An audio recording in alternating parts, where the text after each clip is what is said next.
Assalamualaikum warahmatullahi wabarakatuh. Selamat pagi anak-anak. Hari ini kita akan belajar tema 2 subtema 4 yang akan membahas materi bermain di tempat wisata. Nah, hari ini kita akan belajar tentang pembelajaran 1 dan pembelajaran 2. Nanti Bu Ayu akan berikan video pembelajarannya.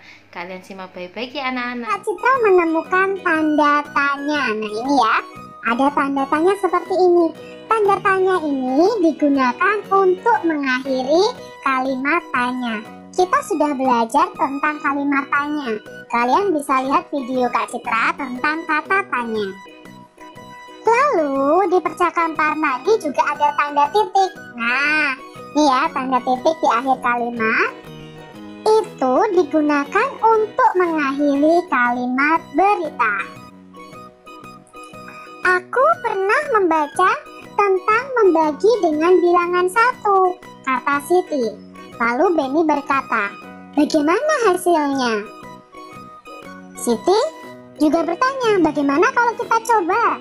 Wah, ide yang bagus, kata Benny.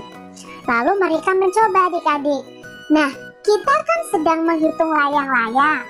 Di tanganku sudah ada 6 layang-layang. Kalau aku bagikan 6 layang-layang kepada Benny, berapa banyak layang-layang yang Benny terima? Langsung kita buktikan ya. Berarti 6 layang-layang dibagi ke 1 orang. Maka Benny akan mendapatkan 6 layang-layang.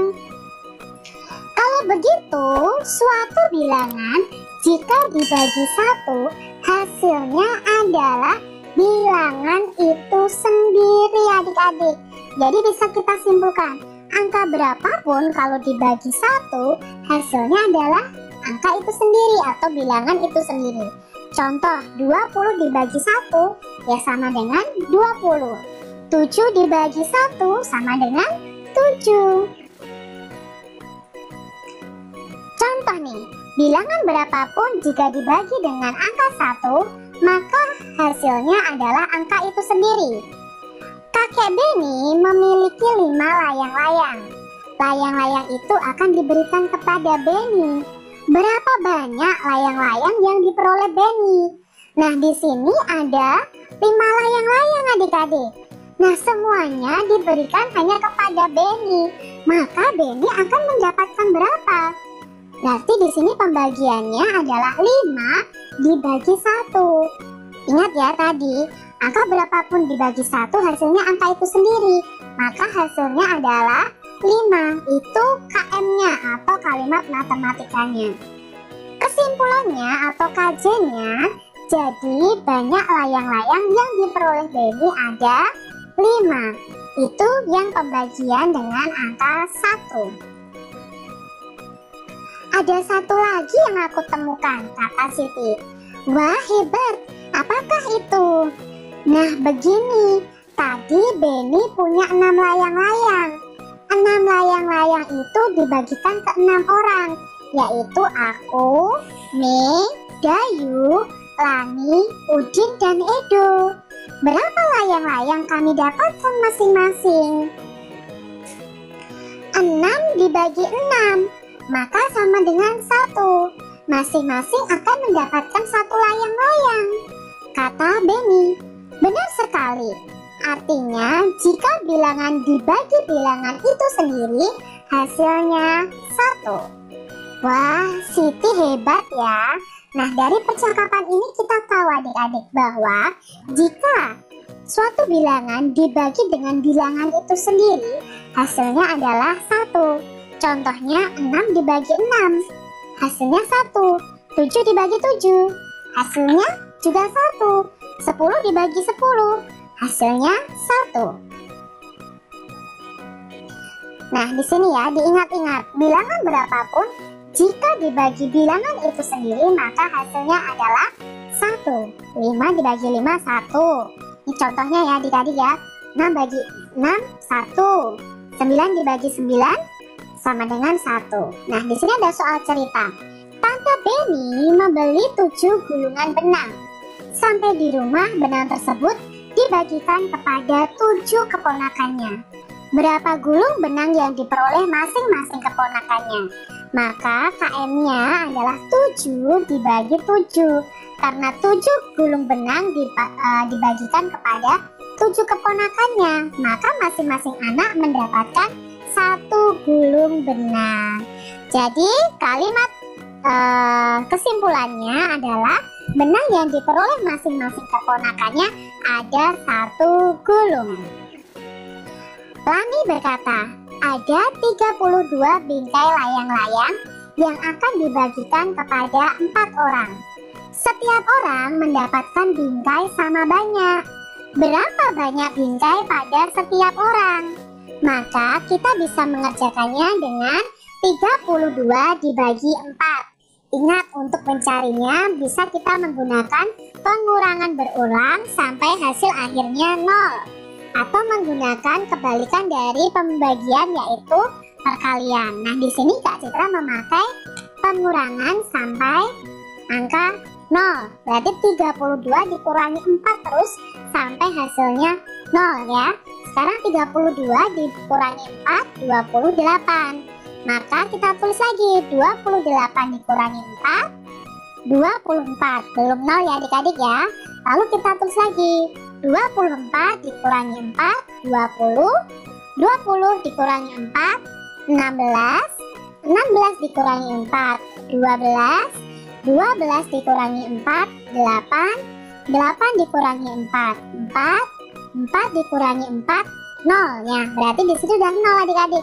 Nah, kita hitung ada berapa kali pengurangan. Di sini ada 1, 2, 3, 4, 5, 6, 7, 8. Ada 8 kali pengurangan.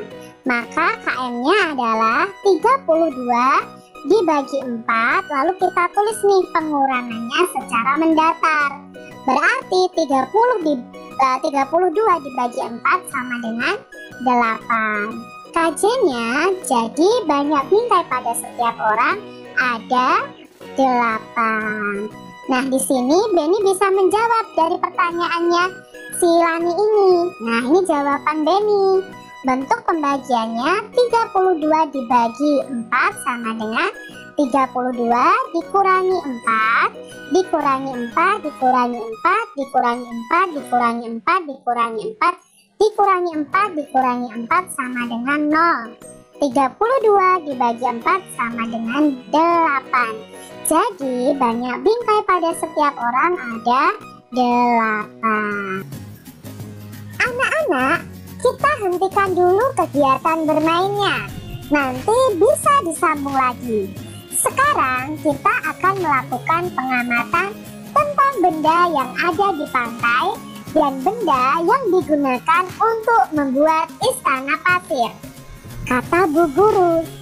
Iya Bu, jawab anak-anak. Ini adalah benda-benda yang digunakan untuk membuat istana pasir. Yang pertama adalah air. Nah, kita akan belajar apa sih ciri-ciri air. Coba adik-adik sebutkan ciri-ciri air. Bentuknya selalu berubah-ubah sesuai tempatnya. Ya, itu bentuknya selalu berubah-ubah sesuai tempatnya. Kalau air ini tidak berwarna ya. Lalu mengalir dari tempat tinggi ke tempat yang lebih rendah. Ya, lalu ini termasuk dalam benda cair. Ya, air ini termasuk dalam benda cair. Itu yang bisa kita amati. Benda yang berikutnya yang kita amati adalah pasir. Nah, pasir ini dari butiran-butiran ya adik-adik ya. Nah, pasir ini bukan benda cair. Walaupun bisa dicetak dengan cetakan ya, biasanya kalau kalian bermain. Nah, pasir ini termasuk benda padat karena yang kita lihat adalah butiran-butirannya. Nah, kalian bisa sebutkan pasir ini berwarna coklat, bentuknya tetap, lalu termasuk benda padat. Itu adalah ciri-ciri pasir. Benda yang kita amati berikutnya adalah ember. Nah, dari ember ini kalian bisa sebutkan ciri-cirinya. Berwarna biru, maaf ya, berwarna biru. Mungkin punya kalian berwarna hijau, berbentuk seperti tabung, digunakan untuk tempat air. Nah, itu adalah ciri-ciri ember. Nah, ember ini termasuk benda padat. Benda berikutnya adalah skop. Nah, adik-adik pasti pernah lihat skop ini ya. Ada yang besar, ada yang kecil. Nah, ada yang terbuat dari plastik, ada juga yang terbuat dari besi dan kayu. Nah, adik-adik bisa sebutkan terbuat dari plastik, besi, atau kayu. Lalu gunanya untuk mengambil tanah atau mengambil pasir, ada pegangannya. Itu adalah ciri-ciri skop. Nah, skop ini juga termasuk dalam benda padat. Berikutnya yang kita amati dari benda-benda di pantai adalah kerang. Nah, ini adalah kulit kerang adik-adik. Apakah kalian pernah melihatnya secara langsung? Nah, kulit kerang ini termasuk kulit kerang yang keras ya adik-adik ya. Nah, kulit kerang ini bentuknya bermacam-macam. Ada yang seperti kipas ya, ada yang nanti bentuknya bulat. Nah, kerang ini sangat keras dan termasuk dalam benda padatnya. Kulit kerang ini termasuk dalam benda padat. Nah, itu tadi yang bisa kita amati dari benda-benda yang ada di pantai. Berdasarkan pengamatanmu, kelompokkanlah yang termasuk benda tetap dan benda yang tidak tetap. Berikan tanda centang untuk benda yang tetap. Nah, yang pertama adalah pasir. Pasir ini adalah benda tetap. Lalu yang kedua adalah ember. Ember juga benda tetap. Berikutnya adalah skop. Skop juga benda tetap. Lalu di sini ada hewan ya adik-adik ya. Ini kelihatannya mainan yang berbentuk hewan itu, cetakan itu ya. Nah, itu juga benda tetap. Berikutnya adalah cetakan ya. Cetakan kalau kalian bermain pasir, ini juga termasuk benda yang tetap dan tidak berubah-ubah. Selanjutnya adalah air. Air itu benda tidak tetap, maka tidak kita centang. Ada kerang. Kerang juga termasuk benda tetap. Lalu ada minyak adik-adik di situ. Minyak bukan benda tetap atau benda yang tidak tetap bentuknya. Bacalah teks percakapan berikut dengan seksama. Dayu, Lani, apa itu sampah kalian yang berserakan? Kita tidak boleh membuang sampah sembarangan, apalagi di tempat umum.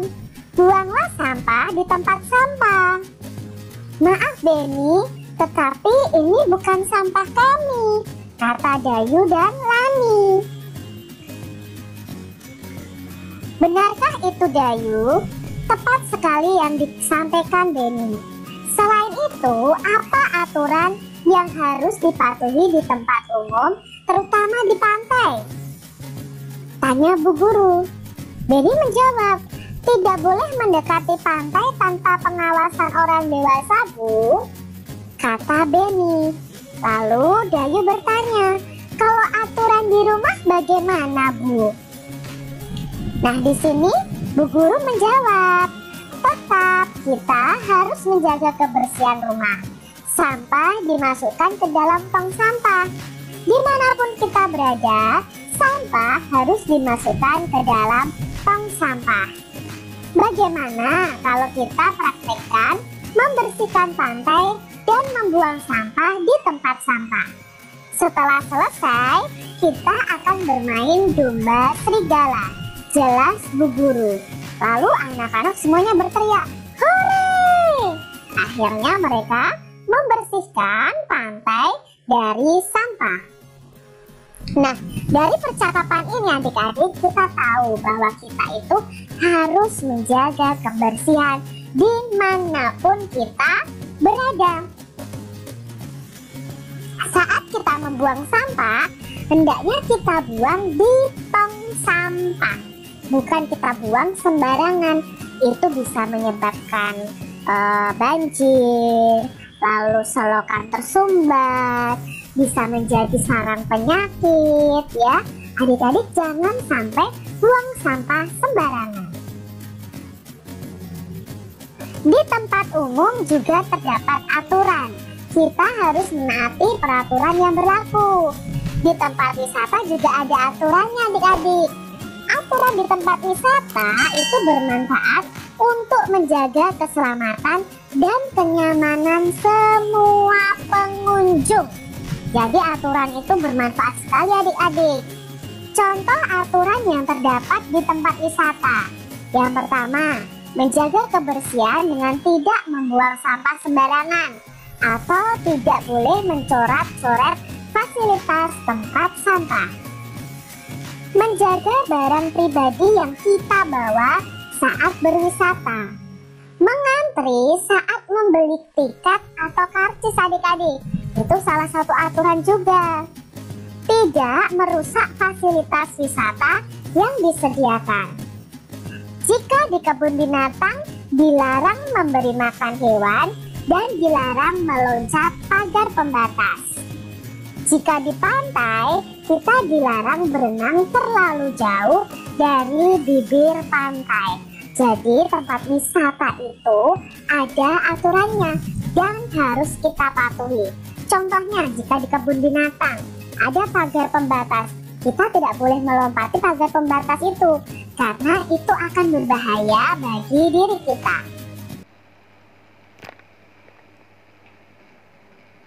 Untuk tugas hari ini, kalian langsung kerjakan saja latihan pembelajaran 1 pada halaman 87 dan latihan pembelajaran 2 pada halaman 90. Nanti jangan lupa kirimkan foto pembelajarannya melalui grup WA ya. Mungkin itu aja yang boleh sampaikan. Jangan lupa selalu jaga kesehatannya. Wassalamualaikum warahmatullahi wabarakatuh.